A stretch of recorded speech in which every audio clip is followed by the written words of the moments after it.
नमस्ते, क्या हाल है। मैं डॉक्टर अलेक्जेंड्रे मोटा हूं और आज के वीडियो में हम फिर से पैरों के बारे में बात करेंगे।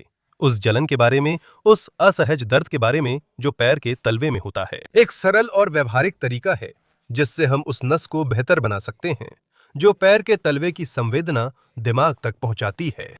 तो देखिए पैर को। दर्द की संवेदनाएं, जलन की संवेदनाएं यहाँ पैर के तलवे में अक्सर एक नस के जरिए आती हैं जिसे टिबियल नर्व कहा जाता है। यह नस यहाँ पैर के अंदरूनी हिस्से से आती है, टखने की उस हड्डी के पीछे से गुजरती है और फिर पैर में जाती है। तो सारी संवेदनाएं पैर के तलवे की तंत्रिका आपूर्ति हमें महसूस होती है और ये हमारे दिमाग तक पोस्टेरियर टिबियल नर्व यानी टिबियल नर्व के जरिए पहुंचती है। जिस जगह पर हमें काम करना है उसे ढूंढने के लिए आप ये करें। सबसे पहले टखने के अंदरूनी हिस्से की हड्डी यानी मलेओलस को ढूंढें।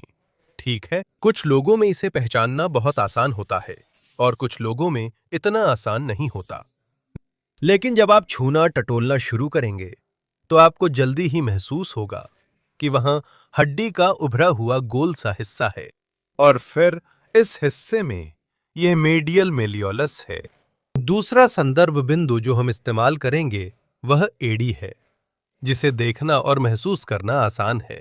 ठीक है, तो एड़ी और मेलियोलस, इन दोनों हड्डियों के बीच, इन दोनों संदर्भ बिंदुओं के बीच से होकर गुजरता है। O nervo टिबियल नर्व गुजरती है, देखो। पोस्टीरियर टिबियल नर्व या टिबियल नर्व सही है। सबसे बड़ी समस्या यह है कि कैल्केनियस को मैलोएलस से जोड़ते हुए एक जाल है, सही है, रेटिनाकुलम, जो फंसा सकता है, दबा सकता है। ये नर्व ठीक है, क्योंकि रेटिनाकुलम के नीचे इस टनल से सिर्फ नर्व ही नहीं, कई मसल्स के टेंडन भी गुजरते हैं, सही है।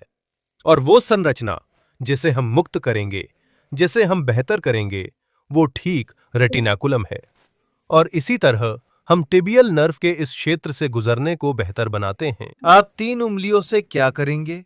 आप उन्हें त्वचा पर लगाएंगे और सबसे पहले आप हल्की सी तेज मालिश करेंगे। देखिए, आगे पीछे, जैसे आप ऊतक को गर्म करने के लिए, उसे गर्म करने के लिए कर रहे हों।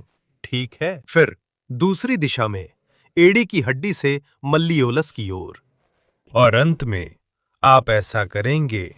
घड़ी की दिशा में घुमाएं, 1.5 मिनट तक पकड़े रहें, छोड़ दें।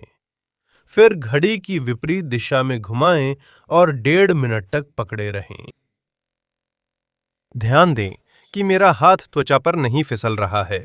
ठीक है, यह त्वचा पर चिपक जाती है और त्वचा को घड़ी की दिशा में 1.5 मिनट तक ले जाती है, छोड़ देती है।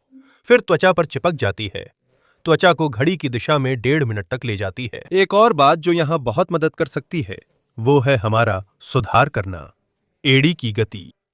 ठीक है, तो देखिए, एक हाथ से टखने को पकड़िए, दूसरा हाथ एड़ी के गोल हिस्से को पकड़िए और आप इसे हिलाएंगे। आप अंदर, बाहर, फिर ऊपर, नीचे एक क्रॉस बना सकते हैं और आप गोल गोल घुमा सकते हैं, लगभग 30 बार एक तरफ और 30 बार दूसरी तरफ। देखिए, इससे रेटिनाकुलम और नस के रास्ते पर कैसे असर पड़ता है।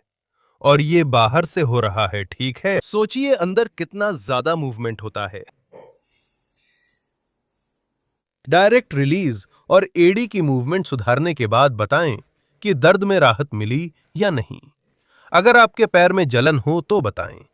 मैं आपसे एक और बात पूछना चाहता हूं। अगर आपको कोई ऐसा याद आया जिसे यहां दर्द या जलन होती है या पैर में किसी समस्या की शिकायत करता है, तो ये वीडियो उसे भेज दीजिए। ये एहसान कर दीजिए। आप उस इंसान की जिंदगी बेहतर बनाने में बहुत मदद कर सकते हैं। मैं यहीं रुकता हूं। एक बड़ा आलिंगन और अगली बार तक अलविदा। और आप टिप्पणी छोड़ दी, ठीक है। अगर आपको कोई ऐसा याद आया जिसे पैर में दर्द है तो ये वीडियो उसे भेज दीजिए। कृपया वो भेजना छोड़ दीजिए। हे भगवान, बोलना मुश्किल है। क्या आपने कमेंट्स में बताया कि मदद मिली या नहीं।